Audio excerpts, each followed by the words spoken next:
Okay, thank you. All right, welcome everybody. We thank you for joining us today for our breakout session. Hopefully you will find some good information included in the slides that we're going to share with you today. And what we will do at the end of our session, if there are questions that you have for us, we will try to answer all of those questions at the end, just in an effort to make sure that we're getting through our presentation this afternoon.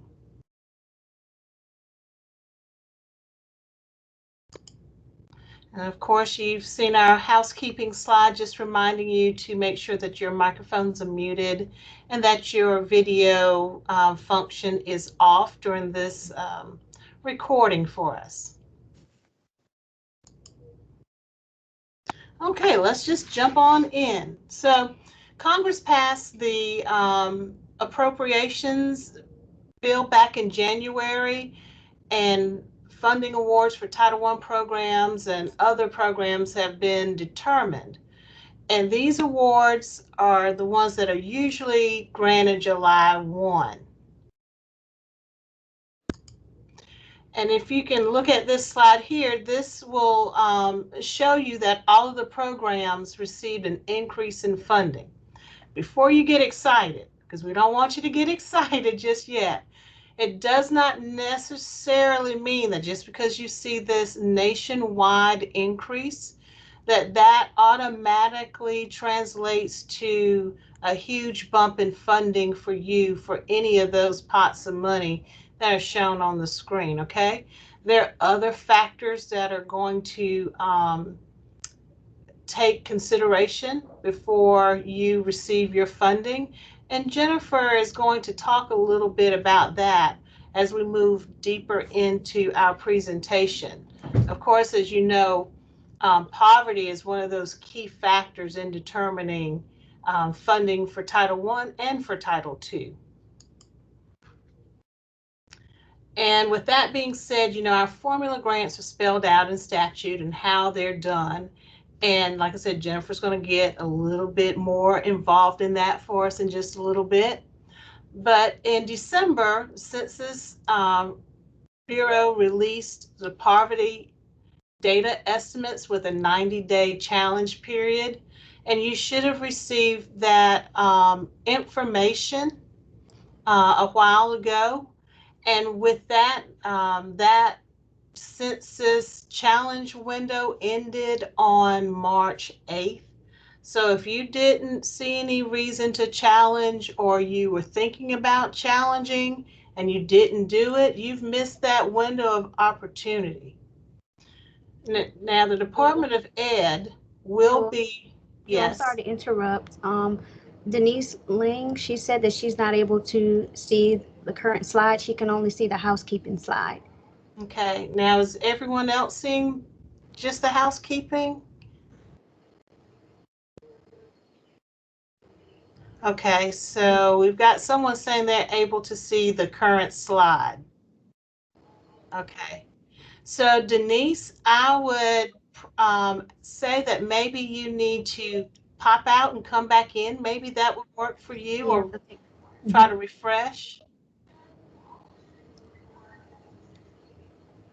Okay, so as I was saying before, the Department of Ed will release preliminary allocations for Title III in a little bit, but that's going to be based on the American Community Survey data.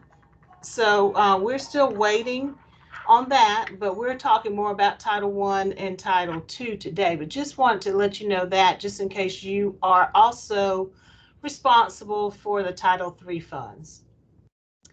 So based on the data that the Census Bureau had, something could change because of that challenge period. And the Department of Ed, when they release their preliminary 22 allocations, they may, once they review that data, need to go back and tweak the funding that will come out for us by a final allocation, just to kind of let you know where that data falls in line with what we are doing with funding. Now, Title II uses the same census data for our students ages 5 to 17 to determine the allocations. And they also use the former Eisenhower and class size reduction program to help determine allocations. So what you need to know about that is the hold harmless provision is starting to be phased out. This is a holdover that's been in place from No Child Left Behind, and it is scheduled to go out next year. So next year will be the last time you'll see that hold harmless in place for Title II. So at this time, I think, Jennifer, I'm going to turn it over to you so you can kind of get into some more details with our Title I allocation. Good morning, everyone. I hope everybody's doing well. I hope you can hear me okay. If somebody can kind of just comment and let me know if my volume is good for you before I start explaining. Okay. Thank you. Thank you. All right, so I'm going to start out talking about Title I, and I just really want to explain this is going to be like Title I Allocations 101. I'm not going to get way down in the weeds because way down in the weeds involves Excel formulas, thousands and thousands of them. So I'm going to stay kind of high level and just explain basically how we determine Title I and Title II allocations. So before you'll see a chart. And it will give you the total. This is the 21 Title I allocation there of $276 million. This office runs with a lot of money. There's a lot of money to a Title I grant. Once we receive it, we have to do quite a bit with it. And as you all know, especially if you're a federal programs director, you know that you have multiple of these grants open at one time. So we do the same. These are 2-year grants, so you may be opening one while you still have one open. So I'm going to explain to you kind of what comes out of that large Title I allocation. So within that large piece, that $276 million, comes N&D, which is why if you receive what we like to call in our office the pretty page of district allocations that come from Jewel Stanley or Sheree Mosley or myself, whoever's working on that, you will find that neglected and delinquent is also included on that page where Title I allocations are listed per LEA. And that is because it comes from the Title I allocation as well. So you have N&D that is pulled off. We have a state administration reserve that we're able to take so that we can run the programs on this side. That is capped at a 1%. We're not able to go above that. So we could take less than that, but we could not take any more than 1%. We also have a mandated school improvement reserve, and it is 7%. So right off the top comes all of these things. That school improvement mandated 7%. Comes out in the form of ATSI and CSI. So that is where that money comes from. So when you think about what all is wrapped up in Title I, that kind of gives you a basic understanding that some things are pulled off, but then as you can see from looking at the chart, the majority of the money is flowing out to the districts. It is our responsibility to touch the lives of the students in South Carolina. So we're pushing out as much of that money to the LEAs as we can. So you can see that from taking a look there at the chart. Okay, and I want to just kind of explain to you what happens when we get ready to get started on our side. How is it that you know that's how much money you get, Sheree and Jennifer and Jewel? How is it that you know these things? I'm sure that on your side, you do wonder, like, how do you all know? How do you know what to do with it? So the U.S. Department of Ed tells us what to do with it. We receive some information from them in a form of an email. And within that email, it gives us the directions on how to deal with the funding, how to deal with the reserves, how much to push out to the LEAs, and what kind of data drives that allocation process. So we get a preliminary email that comes out so that we'll know, let's just say, for example, the 21 Title I allocations. It's going to come out in the form of a preliminary allocation. And from that, we work on it so that you can just get started with your planning, so that you'll have some kind of basic idea how much my district is going to get. Okay, so what comes in that email is data that we have to input, and some of that data is in the form of poverty count and census count, poverty, population, all of that. It is given to us by the U.S. Department of Ed. So when Jules spoke of that earlier, that's why we notify you all that if you want to challenge what's been sent out, that you have a time frame that you can do that before we get the preliminary allocation. Know that census, you already know that that's not done as often as some other things. So when we receive that information, it's not as though it was done this year. So, you know, keep that in mind. We take those data sources, those formula counts, and we have to drop it into our files, and it begins to sort. Bear in mind that we also have to populate allocations for the charter schools and things of that nature. So we put in poverty, population counts, and then we also receive formula counts in some basic areas. And those are called basic, concentration, targeted, and EFIG. And I want to kind of show you what that looks like in the next slide. Here's another pretty little nifty chart. When you take a look at it, if you look over towards the side of the screen that has the most boxes, if you go down to where it says formula grant, you'll see the names of those, what I call pots of money that I just described: basic, concentration, targeted, EFIG. We get data in each of those pots of funding there that goes into determining what your district will get. So you have poverty, population, basic, concentration, targeted, EFIG. All of that together really work hand in hand to help us produce the allocations to the school districts. And so you can see that that little pot, that little box there describes that. It also talks about the reservations.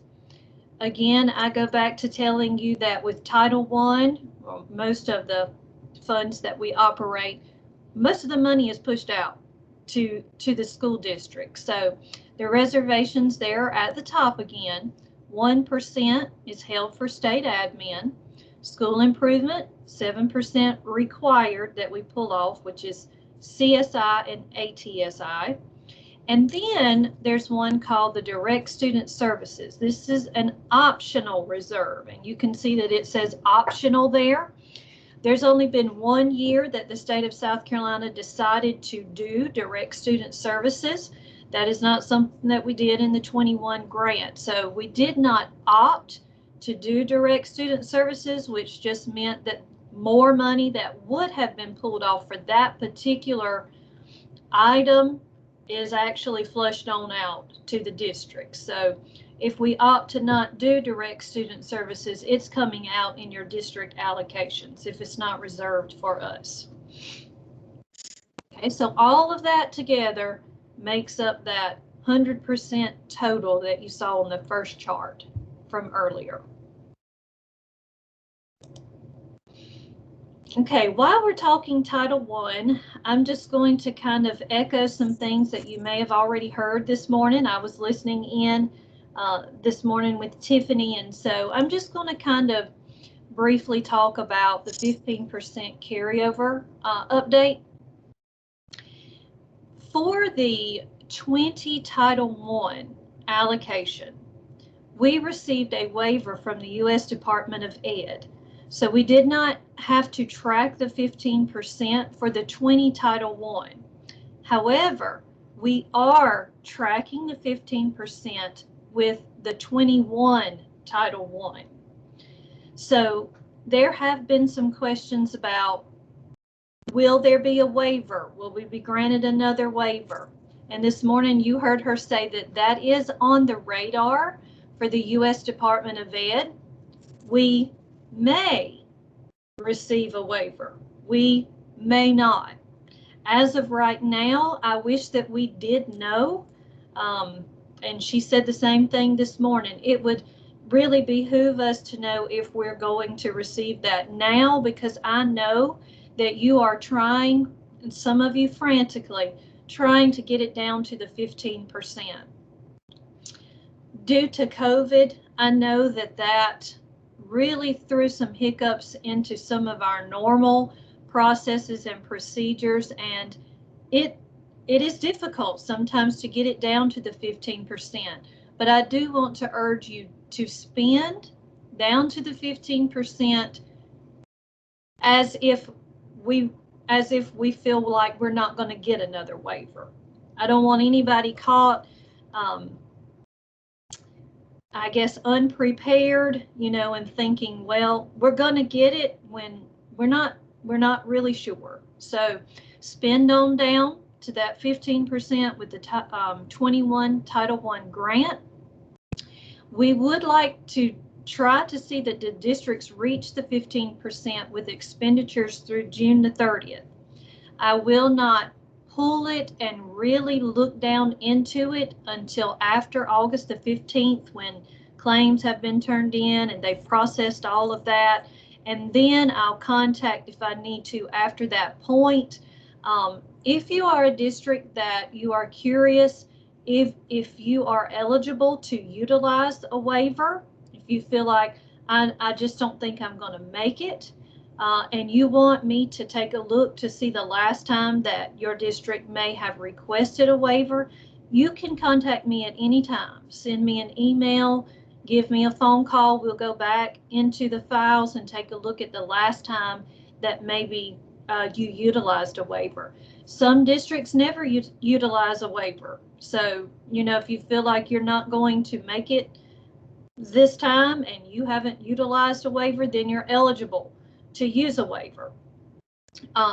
So anyway, that being said, you can only utilize a waiver once every 3 years. So if you're curious when the last time was, say maybe you're a new federal programs director and you're thinking, well, I don't know if the person before me requested one or not, or, I don't know if within the last 5 years somebody requested one. Contact me and I will let you know. We save all of that. We save all those files so I can go back and let you know where your district stands. Let me make you mindful of this. I have taken a look and I don't see that this pertains to a lot of the districts, but any transferred funds, if let's say you wanted to transfer and you did, because by now the projects are up and running and approved and people are making claims, but let's just say that your Title IV, 21 Title IV, you transferred some of those funds over into Title I. Or if you transferred Title II over into Title I. Any transfer funds that went over into Title I have to be added to the Title I total allocation to then determine the 15%. So if you're new to Title I and like this is your first year, this might be new information for you. So I just wanted to make sure that I said it, that if you transferred money over into Title I, we are tracking that and adding it together to get that total for the 15% to be determined. So keep that in mind. You know that Title II, you don't have to worry about that, or Title IV if you're transferring into them. I'm referencing Title I and the 15% right now. Catch my breath. That was a lot to be said. If you feel like I don't know that I'm going to meet the 15%, make an amendment. Take a look at the needs of the schools that you have. Anytime you need to make an amendment, feel free to do that. We have program managers that are ready and they are quick about turnaround.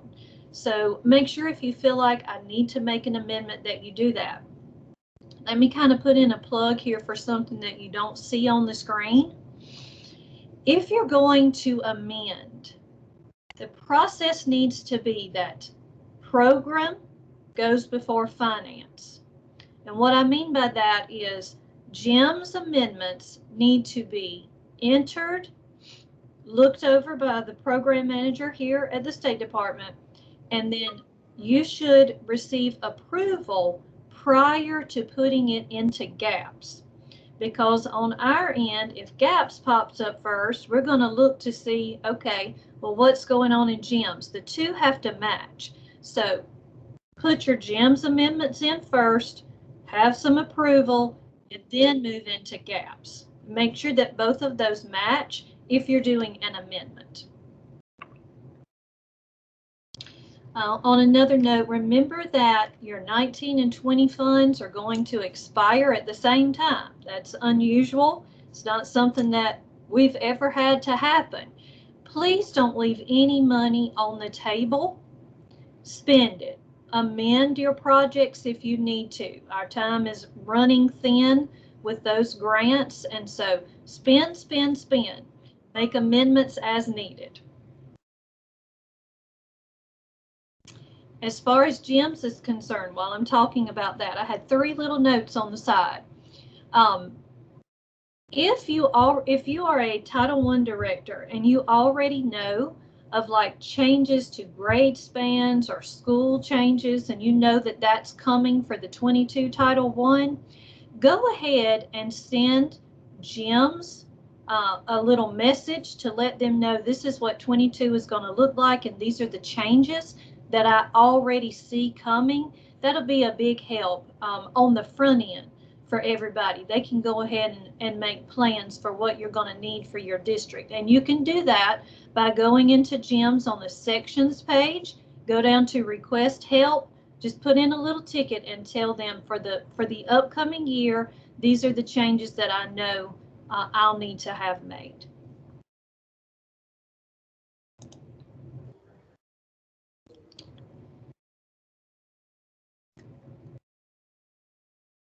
Jewel, I think you're on. There you are. I thought you were on mute. I'm sorry. Yeah, I'm here. All right, so let's talk about the school lunch program and how COVID has thrown a monkey wrench into our normal way of doing things.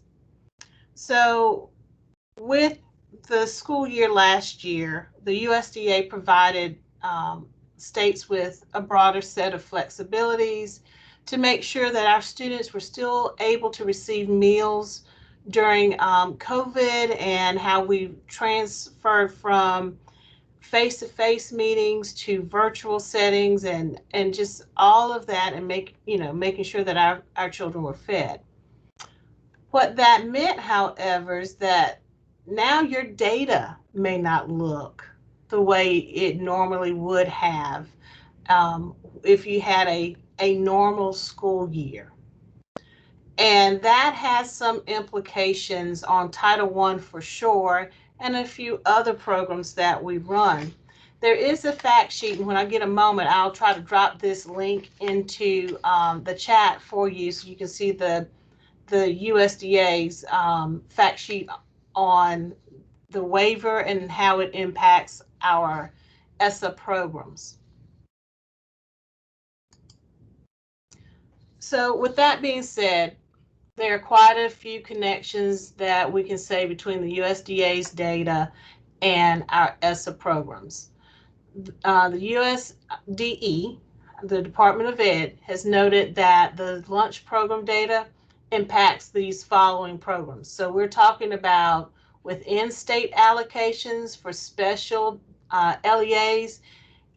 That's everybody from talking about possibly the governor's schools, DJJ, Palmetto Unified, that sort of thing, to talking about within state allocations for small districts.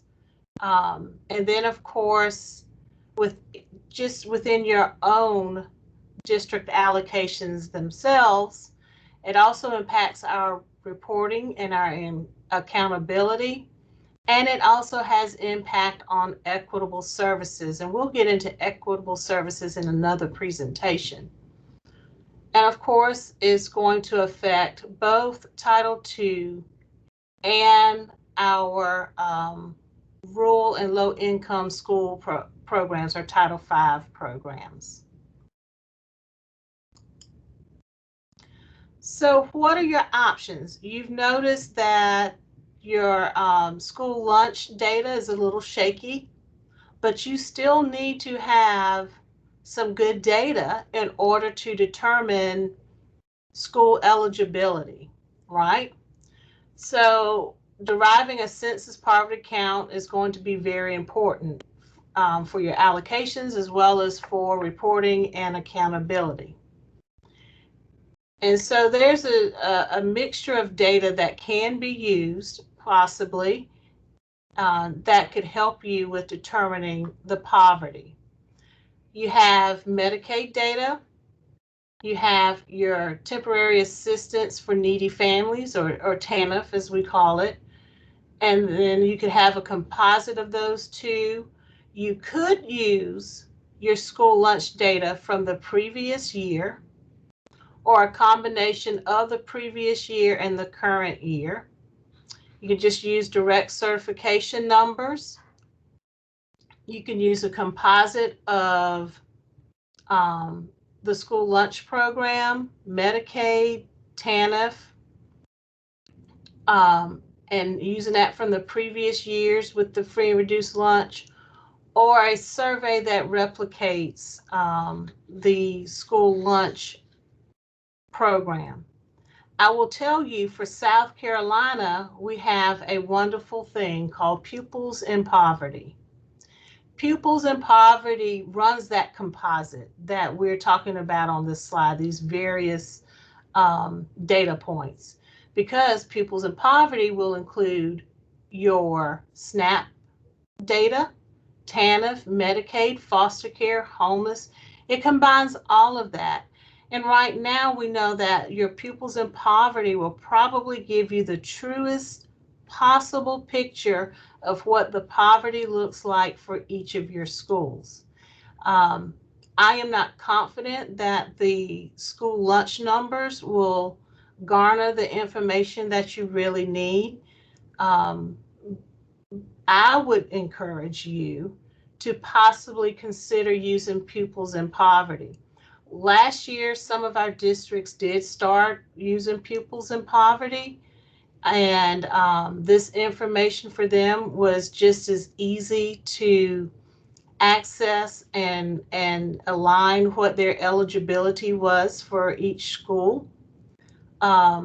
So consider that if you haven't done it in the past. I know many of you who've used direct certification, you look at that information and you've determined that, oh, I don't like how low our numbers look with direct certification.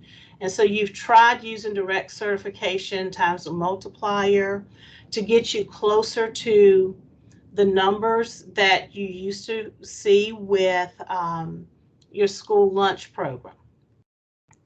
And I see that we have a question about the 135th day. Yes, we're still going to try to aim for the 135th day information, and we get all of this information from ORDA, which is our Office of Research and Data Analysis. They're going to work with us this year to make sure we get the numbers run for each district again. But like I said, this is very easy to use Pupils in Poverty. There's another question about when is the information available. I'll have to check and let you know the exact date that is available. And for Tracy, you're a charter school, so it's going to be a little different with some of the information you run. Remember, charter schools, you do get some of that Pupils in Poverty information, but then of course you run that 5-day count and you update your your allocations at a later date.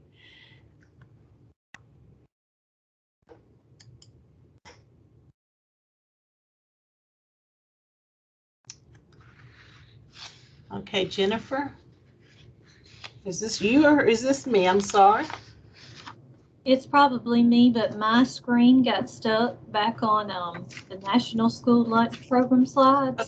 So I'm going to just progress, and you all can tell me if what you all see. Do you all see methodology changes FY22 Title I? We do. Okay. Yes, that's what I see. Yes. Okay. Thank you. I don't know why mine did not progress. So with all that Jules said, we are going to kind of throw you a little curveball. We would like for you to start considering moving towards using one methodology. Some of you utilize different ones when you get on the allocations to the Serve Schools page, and you might use some like Direct Cert plus the multiplier, free and reduced lunch. But I'd like for you to see the part that is in quotations here, using an apples to apples comparison. So we would like for you to think about moving towards using one so that you'll have an apples to apples comparison, and you'll just kind of encourage pupils in poverty. So please let your mind and your thinking and planning start going towards that direction. That way, once we get into the 22 Title I, it will not be a surprise to you that we are kind of looking towards futuristic expectations in that way. Okay, now we're going to shift towards Title II. And how is Title II allocations done? And so this chart looks very similar to the Title I chart that I started out with earlier, where you have that long box that shows you the total for the Title II 21 Title II allocation there of 31 million. Out of the Title II, there are a little bit of reserves that can be taken before the majority of the money is pushed out to the LEAs. And so if you take a look there at the funding, you'll see that most of the money is pushed out to the districts. We are allowed to take 1% for state admin so that we can run these programs. And then there is a little bit of money that can be reserved on our end for state level activities. And so that you'll see there in the box in the center of the three, where it says state level activities, that school leadership preparation, we can pull back 2% there. Other state activities is 2%, and state level leadership support is 3%. And then everything that remains from there pushes on out to the LEAs. Okay, and this is another little chart that kind of describes that. Depending upon what kind of charts you like the best, this may help. Notice that with Title II, not less than 95% goes out to the districts, and up to 5% can be reserved for state activities. And so you can kind of see over there in the purple boxes, there are 5 of those, how that is handled. That 3% can be held for state level principal and school leadership support. And then 2% is for the total state funding for teacher, principal, and other school leader preparation academies. And then 1% is the admin piece. And then you have a little bit of state activities. So again, most of that is pushed out to the districts as well. I want to say that is our last slide. And as I was in the Title I piece, I was giving out reminders of things that I had taken notes about. So Jewel, unless you or Sheree have anything else at this point, I think we can take questions and answers. Well, I'm already certain one of the questions will be, when will we receive our upcoming allocations? So I can go ahead and just, Sheree, I'm going to take you out of the hot seat right now and say that Sheree is working on those allocations. Now, she had to take a pause, obviously, for our ESSA Academy, but she is working on Title I and Title II allocations. It is our hope that by the end of this month, worst case scenario, maybe the first week in April, you should be able to see those allocations coming to you soon. Okay, so just hold tight. We like the money to be right when it goes out to you. So she is in the process of double, triple, quadruple checking all of those cells in those multiple spreadsheets that she has. And once she is certain that those numbers look right, you will be seeing allocations come your way soon. Sheree, did I answer it properly for you? Yes, absolutely. You answered it properly. Just to piggyback off what Jules said, just again, and for those of you who have never met me, my name is Sheree Mosley, but I am in the process of working on the allocations, the preliminary allocations for both Title 122, Title 1 and Title 2. And as soon as I'm sure and I've double checked and triple checked that my allocation numbers are correct, you guys will be seeing those allocations shortly. Okay, I see some questions are popping up in the chat box. It says, do we have a link for pupils in poverty? At the moment, no, there is not a link provided to you. That information would be forthcoming, of course. There's a question of whether or not the pupils in poverty data match the 135th day report. And I believe that answer is yes, it is based off of the 135 day. We have often had you either match the 135 day report or the April 1st report. And so we are in a year of uncertainty, I will say, but we're still trying to match the 135 day. We know that we still have some kinks to work out due to COVID and trying to get the most reliable data, but we are working on that 135 day report to my knowledge. Okay, Jennifer, do we have amendment deadlines set? Amendments are normally due around June the 5th. So right now we'll go with that. Later on, I'll take a look at the calendar and see what day exactly, but normally it's around June the 5th. And you could expect to hear from our office when we have a definitive date, and we will tell you that well in advance. We are not going to tell you June 4th that amendments are due June 5th. We'll make sure that we list that deadline in GEMS in the bulletin board info, as well as have that come to you via email.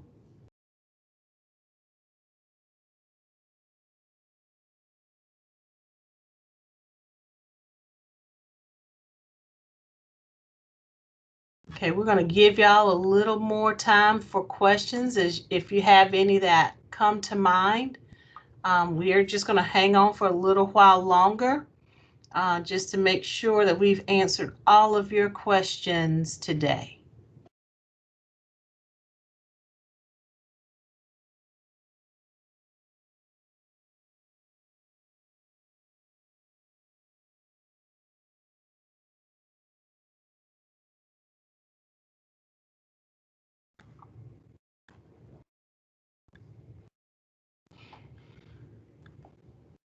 Well, it looks like, unless someone is feverishly typing. Oh, here we have one. Let's see. Will there be opportunities to amend for FY19 and FY20 between June 5th and expiration? Jennifer, do you want to answer that, or do you want me to? You can, that's fine. Okay. Yes, you will have opportunities to still amend after the fact, because remember, these funds expire in September. what we're trying to do with that June deadline is try to close our books for the South Carolina's fiscal year.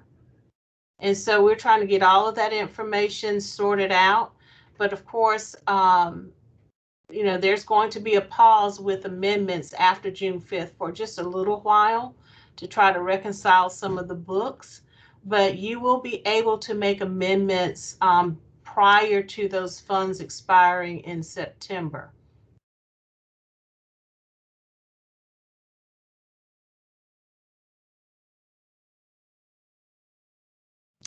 Okay, is there an approximate date that we should look for the pupils in poverty link to come? Jennifer, I'm not sure when that will come out. Our office requests the data from ORDA to make sure that information flows. So we're kind of at the mercy of the Office of Research and Data Analysis to give us that information. And hopefully we will have it in the next couple of weeks as well.